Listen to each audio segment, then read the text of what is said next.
पक्षाच्या नेत्यांनी प्रवेश केला त्यांची चौकशी थांबवली. उदाहरणार्थ हसन मुश्रीफ, प्रताप सरनाईक, यामिनी जाधव वगैरे वगैरे वगैरे. म्हणजे त्याच्यामध्ये असं दिसतं आहे की हा श्रवण ईडीचा वापर हा केवळ विरोधी पक्षांच्यावर केलेला आहे. आणि काँग्रेस होण्यात UPA राज्य होतं, त्याच्यात मी होतो.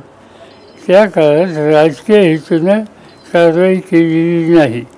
UPAच्या काळात कारवाई किती झाली याचे आकडे सांगतो.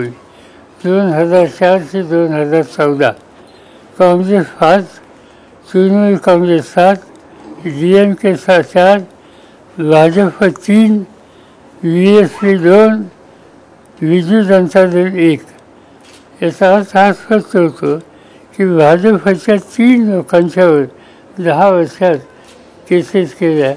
याचा अर्थ आम्ही लोक सत्तेमध्ये असताना विरोधकांच्यावर सत्तेचा गैरवापर न करता आम्ही राज्य चालवलं. आणि याउलट मोदींच्या काळामध्ये 121 लोकांच्यावर त्यांनी ईडीचे खर्चे भरले. आणि त्यामुळं या निवडणुकीच्या निमित्तानं सत्तेचा गैरवापर ही एक भूमिका आम्हाला कथाच्यानं मांडावी लागेल आणि त्याच्यात आमचं लक्ष हे जास्त राहणार आहे. मात्र संपूर्ण देशामध्ये आपण इंडिया आघाडी म्हणून जो एक पर्याय दिला होता भाजपला, तो पण कुठेतरी यशस्वी होताना दिसत नाहीये. रोज एक पक्ष त्याच्यात बाहेर पडतोय. त्याला आता नेमकं कसं आपण थांबवणार, काय नेमकं पुढचं धोरण असणार? हे असं धोरण सगळीकडे नाही आहे. आता उदाहरणार्थ उत्तर प्रदेश, समाजवादी पक्ष हा महत्त्वाचा पक्ष. उत्तर प्रदेशमध्ये काँग्रेस आणि समाजवादी पक्ष यांच्यात अंडरस्टँडिंग झालं. दिल्लीमध्ये केजरीवाल यांच्या नेतृत्वाखालचा पक्ष, तिथं काँग्रेस आणि त्यांच्यात एक वाक्यता झाली. पंजाब, तिथं केजरीवालांचा पक्ष, तिथं काँग्रेस आणि हे एकत्र आले. महाराष्ट्राचं उदाहरण मी सांगितलं. आता एका कारणाच्यासाठी आम्ही थांबलेलो तिथे इथलाही प्रश्न हा संशय आहे. दक्षिणेमध्ये 1-2 ठिकाणी इश्यू आहेत आणि पश्चिम बंगालमध्ये इश्यू आहेत. तिथे आम्ही डायलॉग करतो आहोत आणि आमचा प्रयत्न आहे की तिथेही एक वाक्यता आणायची.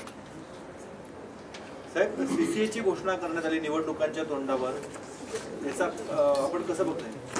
असं आहे की एक अल्पसंख्याक समाज जो आहे त्याच्यावर दबाव आणण्याच्या संबंधीचा हा कार्यक्रम आहे. त्याला विरोध हे प्रामुख्यानं मुस्लिम मायनॉरिटी आणि या लोकांची होती. त्यांना एक मेसेज द्यायचा आणि तो मेसेज द्यायचा हा प्रयत्न आहे. पवारसाहेब, महाराष्ट्रामध्ये 48 जागा आहेत, त्यापैकी वंचित बहुजन आघाडी बाहेर पडण्याच्या तयारीत आहे, तसा इशारा त्यांनी दिलाय. संजय राऊतांवर त्यांनी निशाणा साधलाय का? संजय राऊत दरवेळेस खोटं बोलतात. त्यांचं मत आहे, आमचा काय अनुभव तसा नाही. पण ते महाविकास आघाडीत नाही. मी मगाशीच तुम्हाला सांगितलं की ते आम्ही फायनल करायला थांबलो ते त्यांच्यासाठी. आमची इच्छा आहे की त्यांनी यावं. त्याच्या काही रास्त तक्रारी असतील त्याची नोंद आम्ही घ्यायला तयार आहोत.